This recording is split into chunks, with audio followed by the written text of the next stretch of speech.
Welcome to the Strength Athlete Podcast, episode number 19.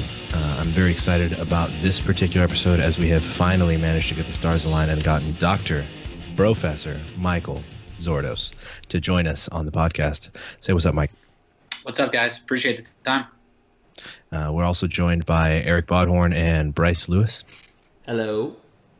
Hello. That's my dog saying hi too. And Sequoia.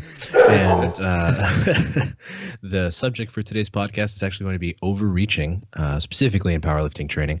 But there are a few other, let's say, parallel implications and maybe some studies that have been done on different sports that we can kind of interpret as how they apply to ours in particular. Before I get into that, I do want to give a quick shout out to the sponsor of the Strength Athlete Podcast, that is SBD USA. We have partnered up with them in an effort to provide the best quality episodes we possibly can, and you can buy some of their great equipment at sbd-usa.com. Find the details of our partnership at sbd-usa.com/TSA, or skip the line and just use the coupon code SBDTSA in all capitals.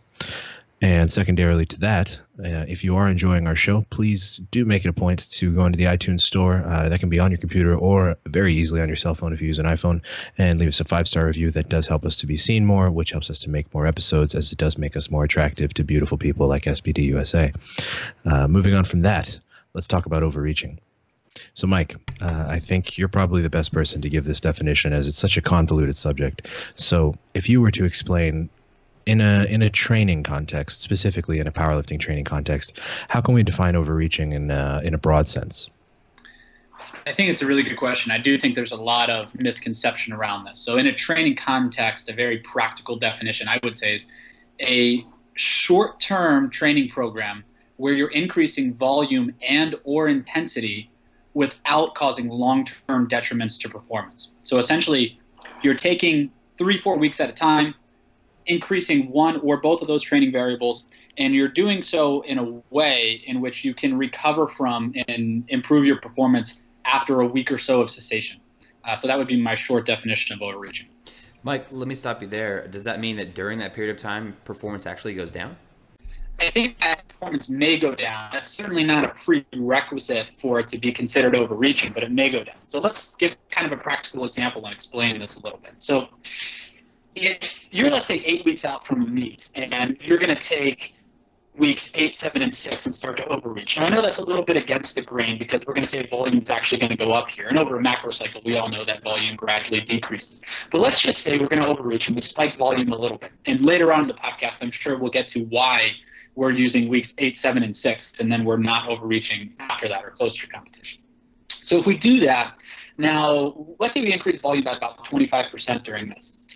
It's very possible that on a day-to-day, if you're training a lift, let's say 3 or 4 times a week during this overreaching period, that on a day-to-day, your performance is going to decrease. And after you do some sort of high-volume work, it's very common in the literature that performance will be decreased for the next 48, 72, or even 96 hours. However, if you are preparing for competition on one given day, let's just throw some dates out there. Let's say it's on May 1st, and we're now somewhere around March 1st, right, around 2 months out. We don't necessarily care exactly where our performance is around March 1st, as long as we have a plan so that performance is peaked on May 1st. Nobody's going to ask you, what your squat was on March 1st, or if you weren't able to hit a rep PR on that volume day. What they're going to care about is what your ultimate attempt is that you hit at the meet. So if your performance goes down, that's fine. Again, it's not a prerequisite, but it very well may go down as long as you're experienced enough to know how to come out of that overreach, and then how to get that residual fatigue eliminated, and how to use what you've produced during that overreach, whether it's increasing cross-sectional area, whatever it may be, to then be able to increase performance on competition day. So if you're not experienced with overreaching, or you've never done overreaching leading up to a competition, I would strongly advise that somebody experiment with it, let's say when they're preparing for a mock meet. Because I think there's a lot of nuance to it and how to prepare. And that's really, to me, this is the ultimate topic of bridging the gap between science and application. Because the science is scarce. The science gives us some pathways that we can talk about that are depressed when we've overreached. But it doesn't really give us that much practical knowledge. So I think we have to extrapolate it there. So in short, Bryce, to answer your question, yes, performance can go down, but that's okay. If anything, you can use that to your advantage as long as you're cognizant of it and you understand how to taper out of it and then to improve neuromuscular gains to improve performance by competition day. Because what you care about is your performance on competition day. And that acute performance decrease might be a good strategy to get you to that peak performance on competition day. Sure.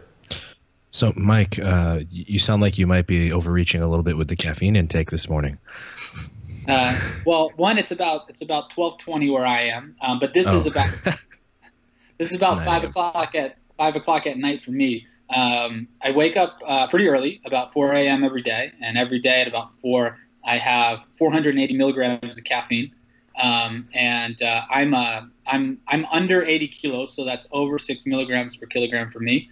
But when you have a 2-year-old running around, you spend most days at home with him, and then you work and train between 4 and 7 a.m., and then you work again at night, and then you have to have enough energy to run at the park all the way up around the barriers and then get on the other slide the same time as your son gets on the slide next to it and beat him down the slide so that you can laugh in his face that you win. You have to have that caffeine to make sure that he knows he's losing to you at every turn. So the mega dose in the morning, that's kind of the overreaching in the volume phase so that you can perform at that peak moment at the end of the day. Yeah, it's all so that I can have video evidence to show my son in a few years that I crushed him at every activity we ever did. I can truly appreciate that. Anyway, getting back on topic here.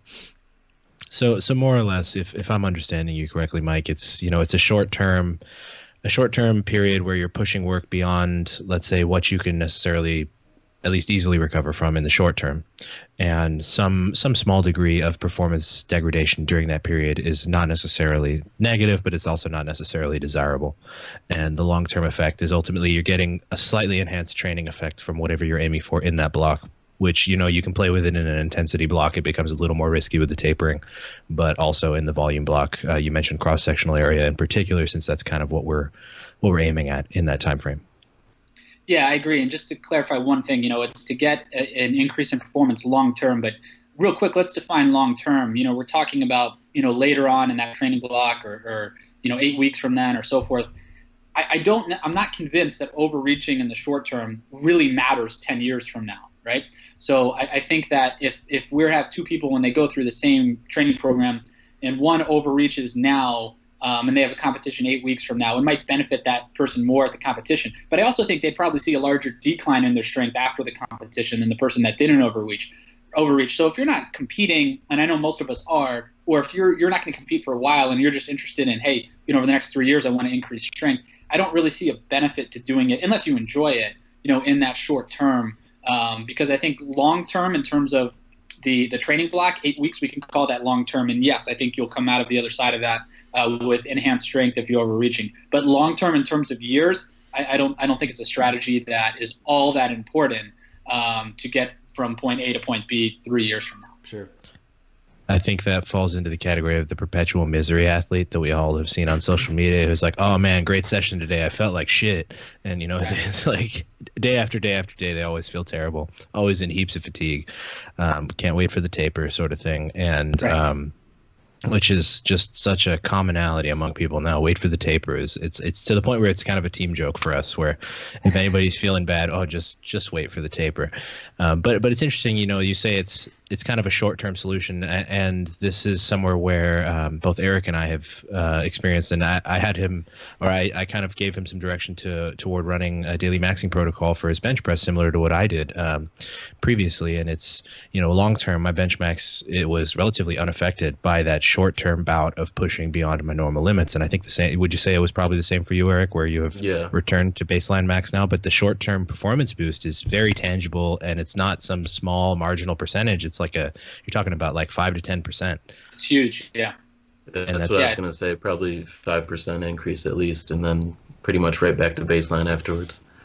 Yeah, it's huge. So it's almost like an artificial boost in strength, if you will. So if somebody's going to do, like a daily max, or even like a 3 time a week max, if you will, 2 to 3 times a week, I think for most people, and Hani, I know it's what you did on your bench, a few years ago when you were referring to it. So I think that's probably a good starting point for most if we're going to look at, now there's many different ways to overreach. So let's just take one of them in isolation for the moment, which would be, let's say, a 2 to 3 time a week max on something like that. I do think it's an artificial change, which in the short term, to peak for a competition, if you're peaking for nationals or you're peaking for the Arnold or you're peaking for worlds, that's a good thing, right? That your whole goal at that point is to, is to get the job done, is to be a champion, is to get the gold medal, is to get your highest total at that point. So I think that's a good strategy at that point to really peak for competition, at least for most. If you're early on in your training career, powerlifting, whoever, if you can have a career in powerlifting, if that's a thing. But if you're 20 and you're going to a meet, I don't know if you want to, kind of break that out of the bag yet. You might want to wait till a little bit later or so forth.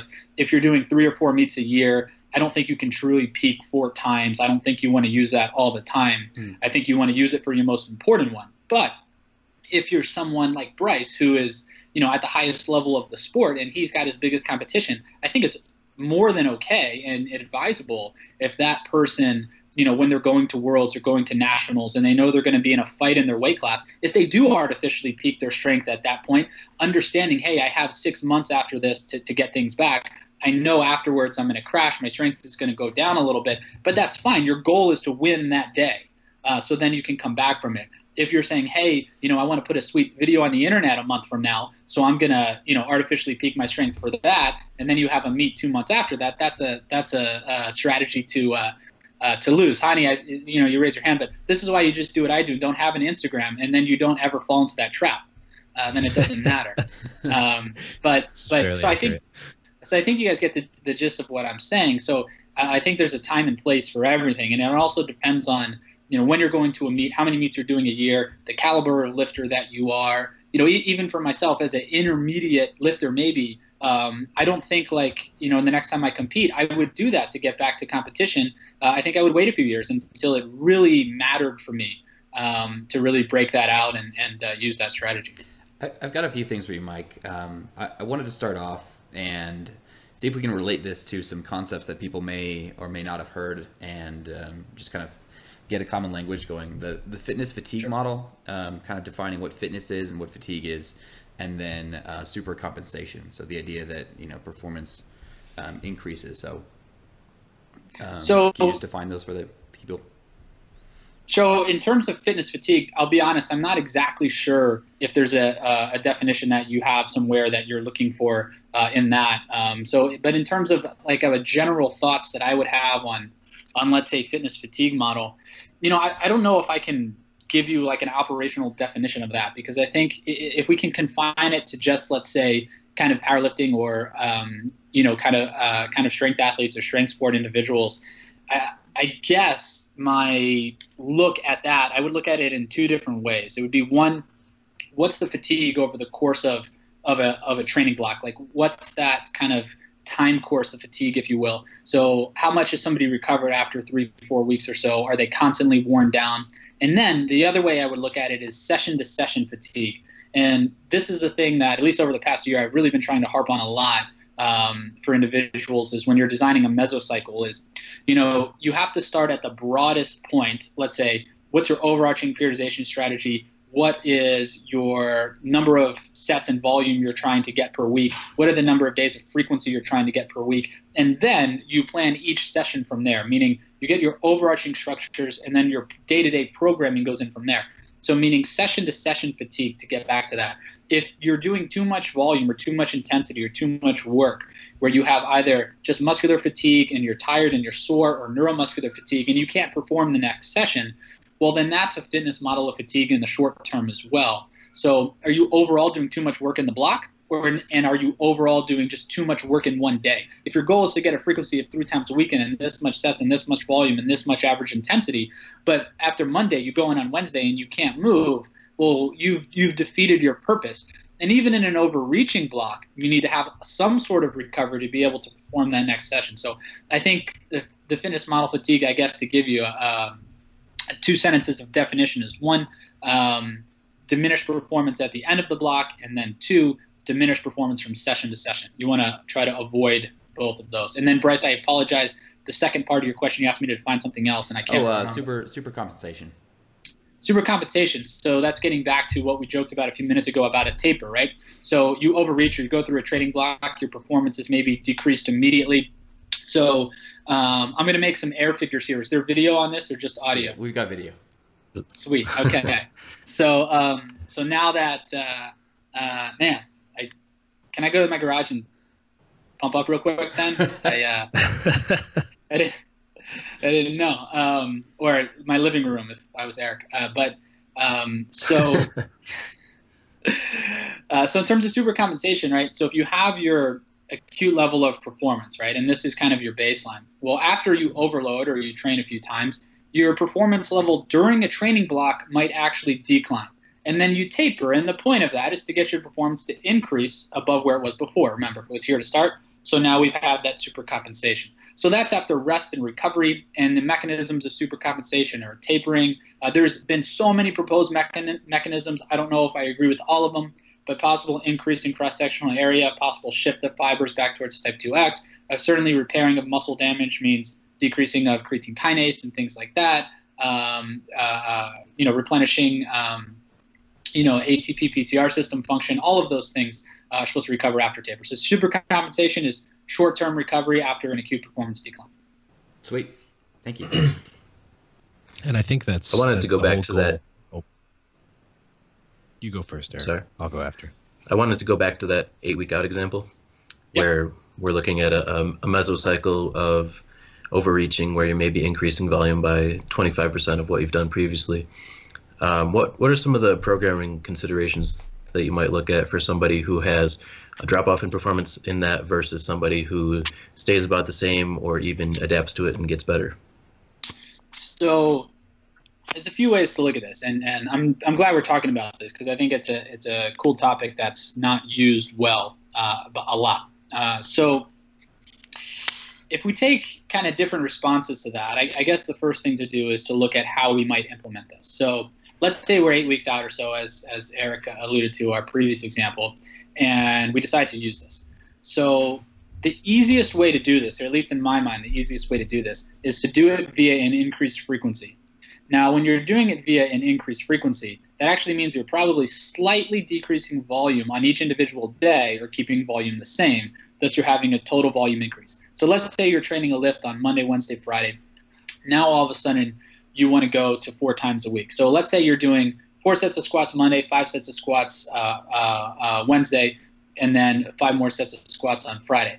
I'd probably take that down Monday, Wednesday, or Friday to 3 sets, 4 sets, and 4 sets. And then I'd add a 4th day where I'm doing 3 or more sets. Now, the way I would do this too is you can do it squatting back-to-back or benching back-to-back and putting that day in on Saturday. And that's what most people do. But we're very confined for whatever reason to having to think about things in terms of 7 days. Rather, I would just do every other day, right? So it's Monday, Wednesday, Friday, Sunday, Tuesday, Thursday, Saturday, so forth. So that's how I would like to plan that out. Adding that day, you've added volume maybe a little bit, as you said, Eric, by 20-25% because you've decreased individual day volume, but you've added that extra one. And the reason I like to do it through increased frequency is even though you could add more sets on the same day and get more skill practice, by adding another day, you are actually able to get a little bit more recovery even if it's an overreaching block. And I think at that point, the quality of the reps and the quality of the sets are better by doing them on an additional day. So doing this in an intensity or a peaking phase, right? If we have in our periodization model, volume decreasing, intensity increasing. Well, after intensity crosses volume, that's our peaking phase in a block model, if you will. So when we're in there, I like to do overreaching, but actually utilize overreaching and increase volume with lower reps. So in the past few years, we've had multiple studies come out, one from our lab and one from Dr. Schoenfeld, who's done so much in this, is looking at how equated volume, low reps and high reps, produce the same hypertrophy. Most of the time, and I know I'm going on here, but I'll circle it back around, I promise. Most of the time, even though lower and higher reps there's no difference from hypertrophy, you would do higher reps because they're more efficient, right? You can complete a training session in a higher time, or in a shorter time, with higher reps and achieve the same hypertrophy. But in an overreaching cycle, I'm not as concerned about the time, especially if this person is overreaching. That means they're advanced. That means they're dedicated to training, and they're happy to spend a little bit more time. So I do it through lower repetitions because I don't want to decrease my intensity that close to a competition. If I'm decreasing my intensity, now I'm getting too far away from my goals. So in weeks 8, 7, and 6, I would increase that frequency to, let's say, Monday, Wednesday, Friday, and Sunday, rather than Monday, Wednesday, and Friday. And let's say during that previous block, I was squatting at 80, 87 and a half, 80, 85, and 87.5% on Monday, Wednesday, Friday. Now I can go to 80, 85, 87 and a half, and 90%. But I could even decrease the amount of repetitions I'm doing each day by 1. And that way my intensity is high, or is higher on average because I've added a 4th day in there. I have more total sets throughout the week. I'm increasing that frequency, and I've been able to overreach a little bit, and my volume is still high, but I know hypertrophy is still going to occur with the lower reps because it's volume dependent, not repetition range dependent. So I can do that. I can get that progress out of it. Then let's say I'm a few weeks out, and I gave the example of weeks 8, 7, and 6. I might even take this a little bit closer to competition, but I certainly wouldn't do this leading right up to competition. The drawbacks of overreaching right up to competition are really twofold. One, you don't know if you're going to recover.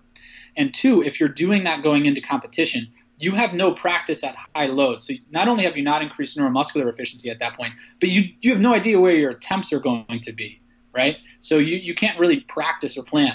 So if you stop a few weeks out from competition, you can run a short taper after that short overreaching.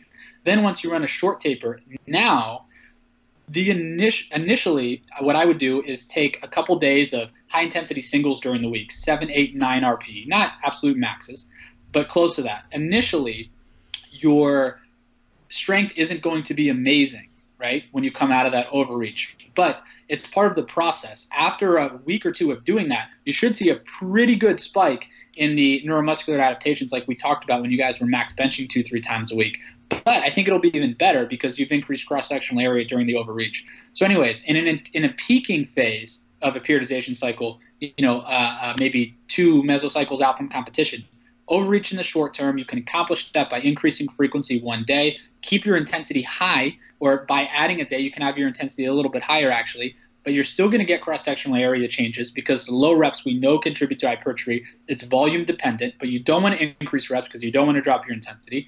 Run a short taper, then work on some heavier singles up to the meet, and that's really where you're going to super compensate because you're going to increase neuromuscular efficiency and take advantage of what you did in the overreaching cycle as you go toward competition. And by practicing that, then you're really going to have an excellent idea of where your attempts should be. And if you spent that time doing the singles after the overreach, you're going to walk on the platform and you're going to be used to doing those singles. You're going to feel strong. You're going to have the benefit of overreach as you go out there. So that's how I would look at it during a peaking block. I hope all that made sense.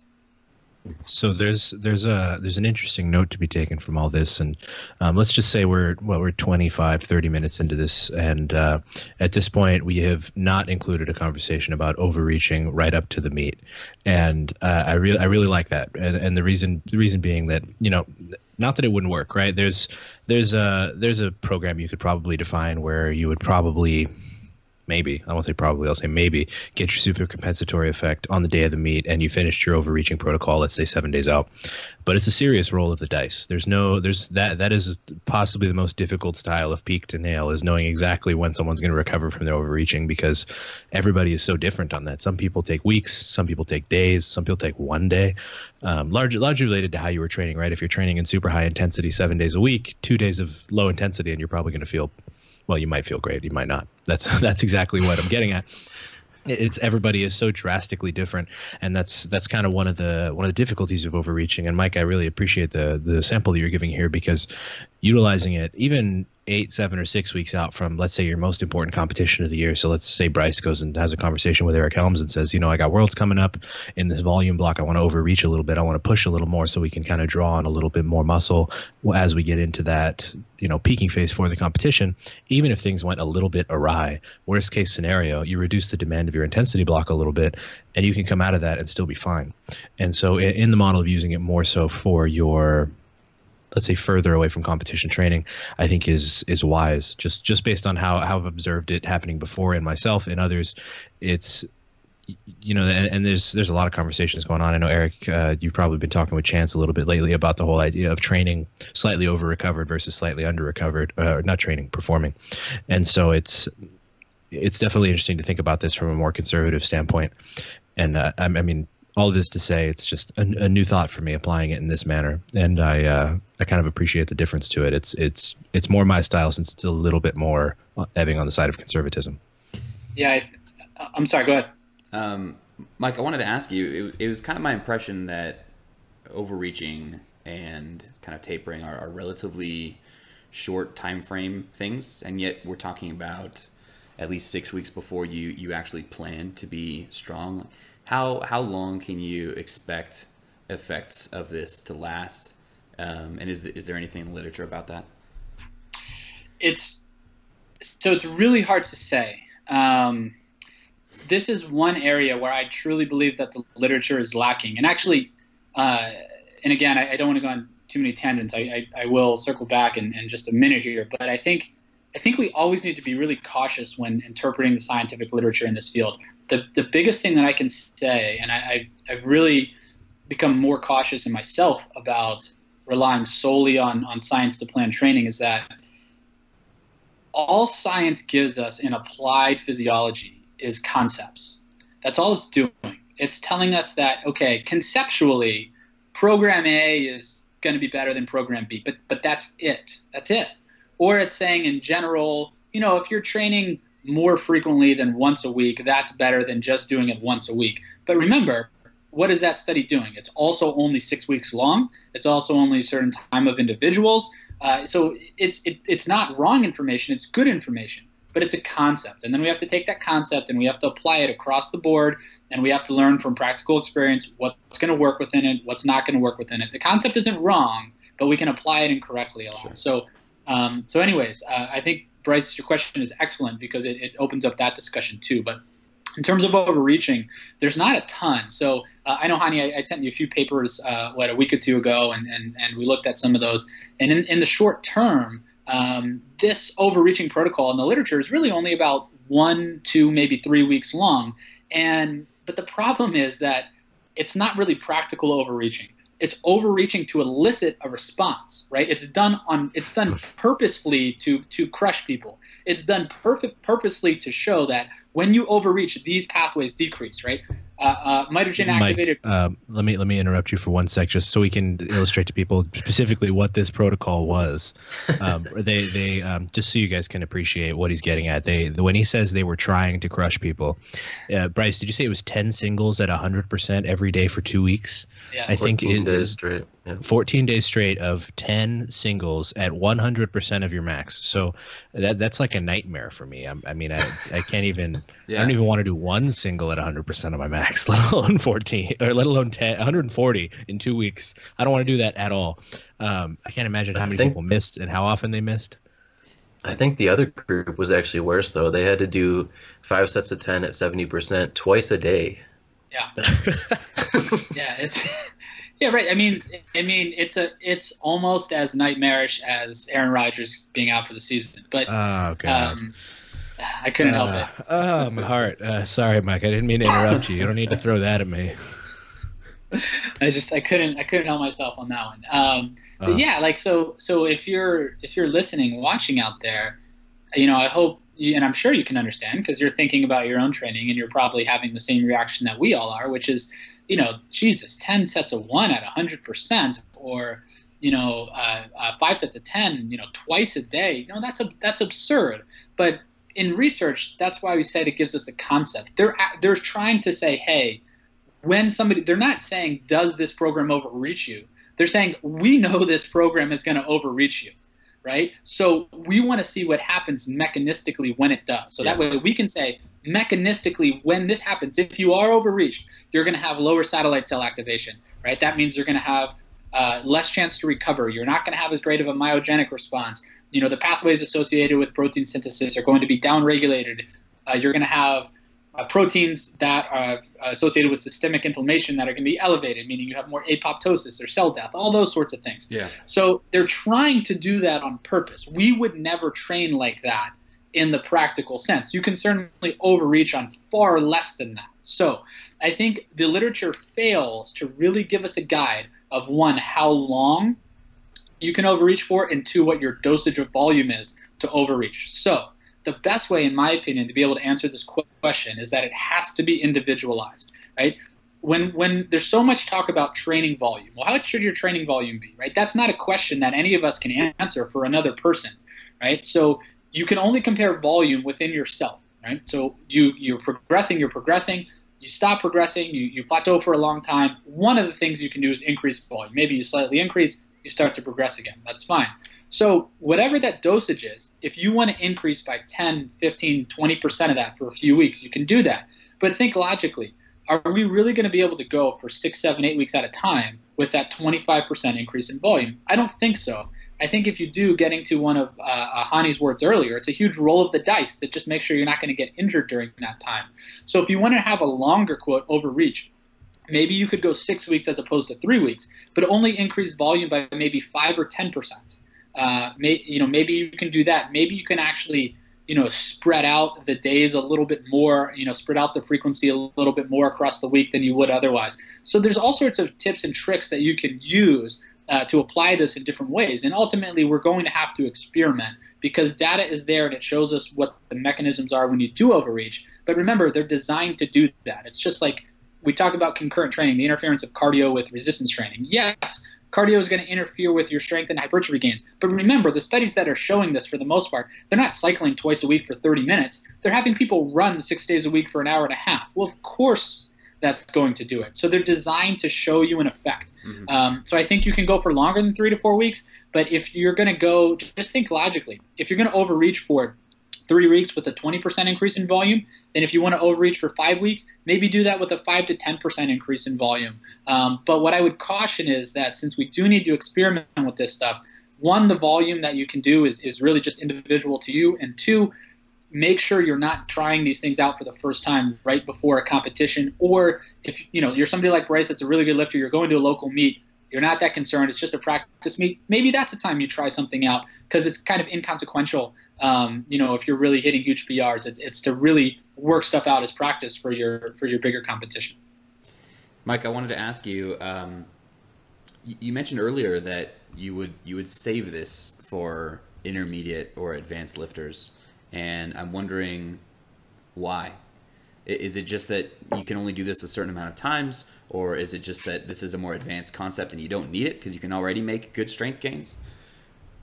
I think the two easiest answers are one that you gave, which is you just don't need it at a certain point, right? So I'm a big advocate of, and let me clarify the statement after I say it, but of why working harder than you have to. I don't mean that in a negative sense, like, well, I'm just going to do the minimum at work today in my 9-to-5 job and do my job. That's not what I mean. What I mean is if you can make progress on this dosage of volume or intensity or frequency, whatever it is, it doesn't mean that more is going to be better. So there's no guarantee that you're going to make better progress by doing overreaching than not utilizing overreaching if you're a beginner or intermediate lifter. And the second thing I think goes hand in hand in that, which is it opens you up to the risk of injury, especially at that point in your career. If you haven't achieved technical mastery of the lifts, right, to steal a Matt Gary term, one of my heroes, if you haven't achieved technical mastery on the lift, then why are you trying to do something where you're going to beat yourself up so much more and open yourself up to this risk? I just don't see the reward being there, especially if somebody's early on in the career, like we talked about earlier. And we said overreaching might help in the next 8 weeks, but over the next 3 years, it doesn't matter. So your goal should be much longer term at that point. So I just don't see the benefit or the need to do it at that point. As a coach, I think it's risky as well. I don't know why I would want to put somebody through that before they would need to also, and that person also needs to be enjoying it. And, overreaching, if you're experienced, and I'm sure all four of us have had, experience with this, at a certain point, it's miserable, but it's also enjoyable. And I don't know if hopefully that a contradiction makes sense. I don't know if that's going to be the case for somebody earlier on in their career. So one, I don't know if they're going to be an added benefit. There's a number of studies out that show in the short term that the moderate volume is going to be just as good, if not better, than higher volume. And I think it's an injury risk that's unnecessary at that point. I think that's an important consideration here, and especially for the athletes, let's say, who fit into the context of where this sort of training protocol makes a little bit more sense, is the injury risk. So if you're someone who's injury prone in any way, so myself, for example, I am immensely injury prone. So overreaching is probably never the solution for me, because when I start to push into those ranges, it's pretty much invariably I'm going to find myself having to cease training, and then I kind of fall back from where I was. Whereas had I taken a slower approach across the board, I would have been ahead at this same time frame, let's say 6 months down the line. So considering your physical ability is important. Technical mastery is a huge consideration. If you have any little bits and pieces of your lifts, if you have a little bit of posterior pelvic tilt in the bottom of your squat, if you have rounding in your mid back that kind of leaks into your lower back at high intensity sets, you are going to get so exposed when you get into the latter weeks of these overreaching phases that, if ever there were a time where you were likely to snap your shit up, as they say, that would be the time. I mean, that's you're basically you're kind of priming yourself for it, because ultimately when you're overreached, and at these times you can get lots of neural adaptations that are going to result in better technique in the long term, but in that short time frame where like Mike said, it's miserable but enjoyable.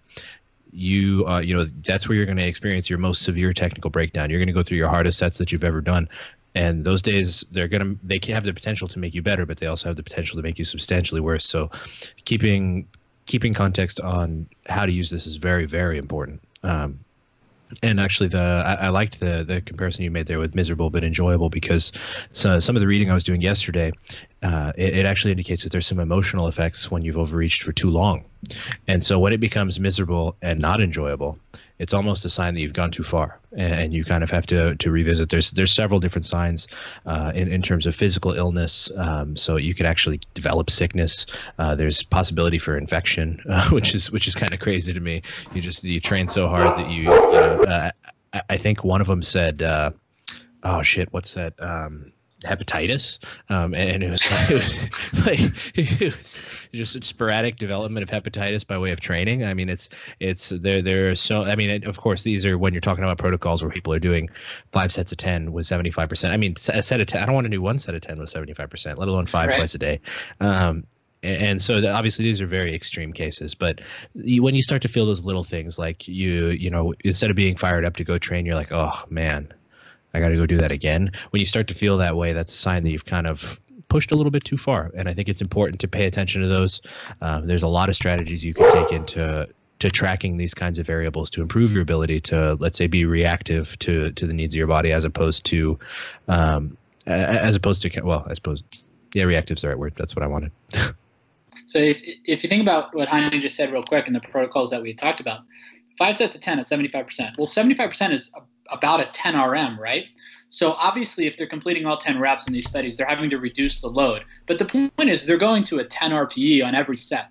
So in the overreaching cycles that we're talking about training between a 6 and 8 RPE, maybe a 9 RPE when you're training that frequently. So it's a huge difference. There's a good study that just came out a few months ago, that actually showed equated volume but acute fatigue up to about 48 hours. Training to failure versus not training to failure, the fatigue is much worse with training to failure, even when volume is equated. So in an overreaching cycle, we're not talking about doing that in the real world, right? So again, those protocols are designed to show a response. Mm-hmm. So if you're going to your overreaching cycle, let's say you're normally in a normal cycle, you're going to do 4 sets of 5 with 80%. Well, if you're going to overreach and you're going to have a 5s day, make that 5s day 77.5% and do 5 sets on it. If you're going to do triples with 85%, make it 82.5% and add 2 sets. That way, you're doing more volume, your RP is a little lower, and then you're still adding a 4th day. So instead of you're doing, let's say, 80, 85, 87.5% across the week in a normal week, now you're doing 77.5, 82.5, 87.5, and 90. So your intensity is still higher, but you're actually doing more volume and you're staying short of failure at a 6 to 8 RPE, how you're scheduling the reps. So it's always important to think practically. Overreaching doesn't mean unfeasible. Mm-hmm. It just means doing a little bit more than you were before, so that way you can overreach in the short term. If it's unfeasible, then you're not overreaching. You just need to reevaluate how you're programmed. I wanted to ask you about load a little bit and using autoregulation. On the one hand, I think that using autoregulation during an overreaching phase is a good thing, because it allows you to account for some of the variability in, performances between days.